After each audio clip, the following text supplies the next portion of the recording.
হাঁসের বাচ্চা যা উড়ে চলে যা। চম্পা তুমি এখানে কেন? তুই সব দেখা, আমি উপরে উঠবো। এ বন্ধু, আমার প্ল্যান সাকসেস হয়েছে। এদেরকে আমি মজা দেখাই ছাড়বো। আরে কি এটা? চম্পা তো।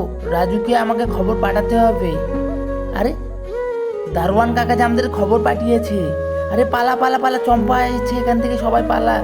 আরে চম্পা দিদি, এই রাজু কোথায় গেছে? আরে ফোন বাজছে। এই রাজুর বাচ্চা, 1 থেকে 3 গণবো, তুই না আসলে তোর বন্ধুকে মেরে ফেলবো। এই চলে আয় তাড়াতাড়ি। আসবি না? দাঁড়া। এই মারলাম। দাঁড়াও, আমি চলে এসেছি। তোমার দম থাকলে এক পায়ে এগিয়ে আসো। এই তো। আরে চল তাড়াতাড়ি।